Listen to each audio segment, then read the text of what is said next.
Vamos começar pela parte aí da história da física quântica. Esse ano é o centenário... Centenário dos trabalhos de Heisenberg. Heisenberg. Vamos explicar pra galera quem foi o Heisenberg. O Heisenberg foi um físico, tá? Alemão. Não é o cara lá, não. Não é. Eu sei que vocês vão falar. Não era também, esse aí. Mas esse aí também era Heisenberg.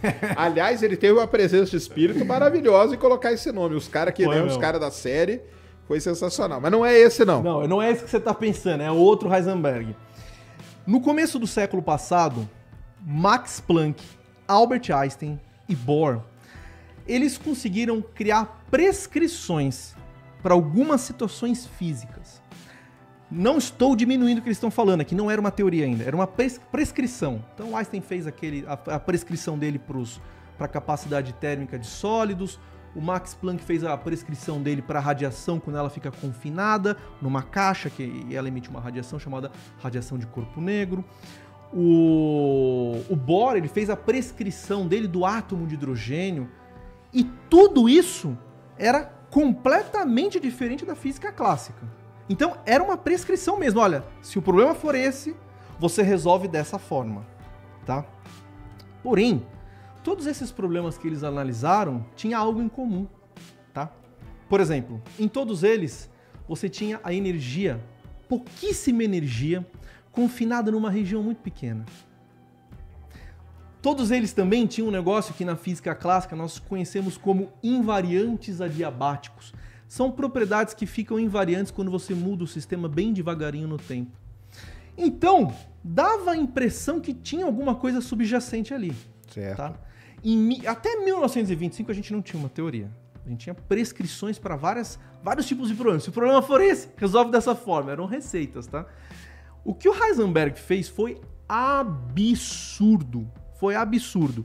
Ele conseguiu enxergar uma estrutura subjacente completa em tudo que esses físicos tinham feito. Entre outros, tá? Eu citei os 3 principais que as pessoas conhecem melhor, tá?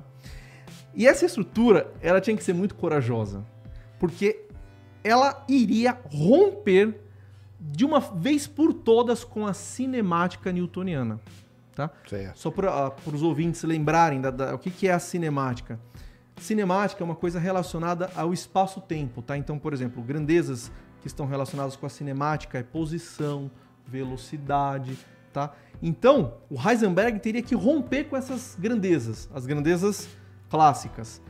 Só que ele manteve uma coisa, ele manteve a fórmula de Newton. O F é igual a ma. Só que esse A não era mais aceleração, era outra coisa, era um operador.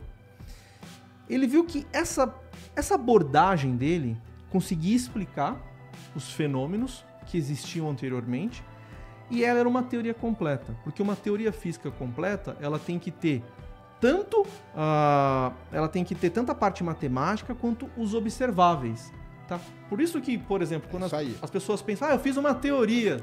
Isso aí eu falo para o pessoal sempre, tanto que o prêmio Nobel hoje ele é dado para as duas partes, né? Para o cara que desenvolve a parte teórica, isso. Só que tem que ter a parte observacional ou experimental da parada. Exatamente. Enquanto não tiver isso... Não é uma teoria física. Eles não fecham isso, exatamente. Tem que ter o observável, porque a física... Sérgio, deixa eu deixar isso bem claro. Pessoal, a física é uma ciência experimental.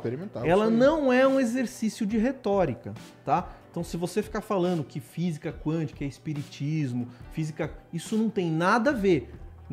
A física quântica não invalida religiões, só não tem nada a ver, porque física quântica é experimental. O que significa ser experimental? Significa que se eu fizer um experimento na minha casa e falar, Sérgio, eu fiz um experimento que é assim, eu pego a água, eu esquento tantos graus, eu coloco ela aqui, Se você fizer o mesmo experimento, você vai ter o mesmo resultado.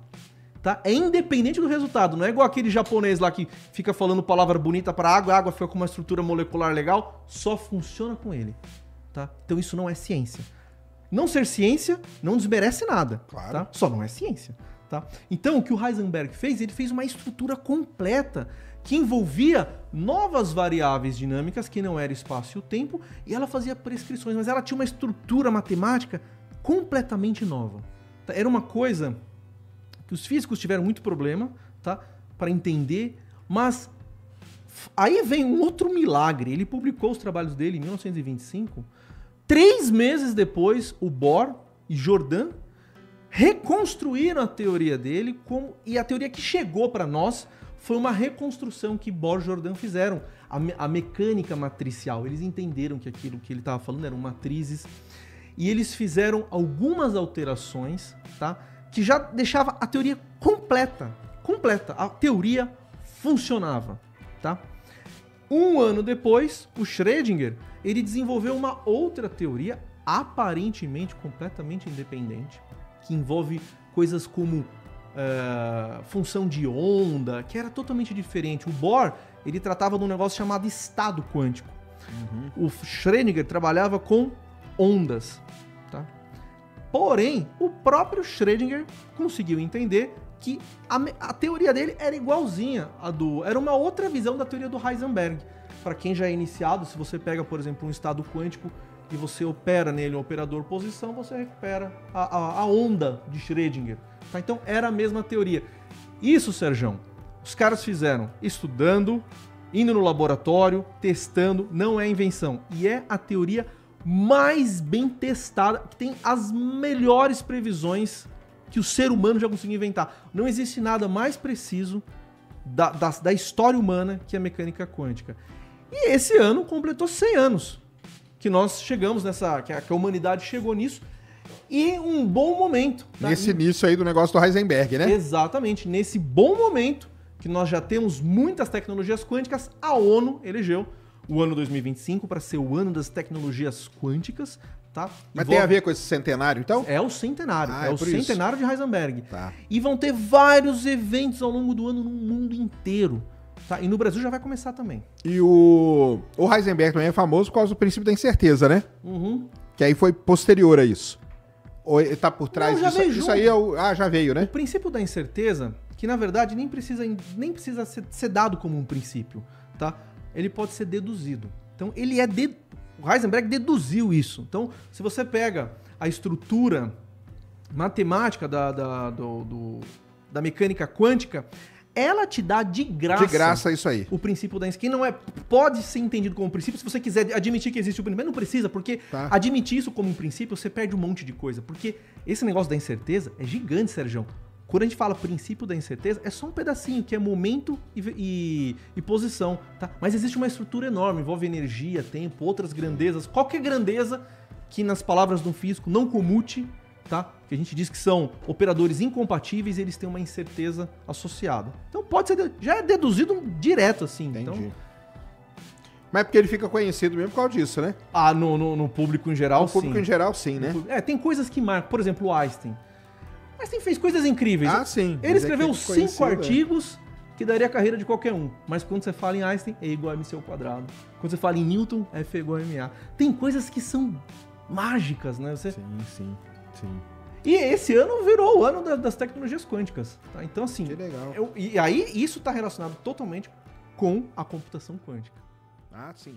Aí junta tudo. E aí junta tudo.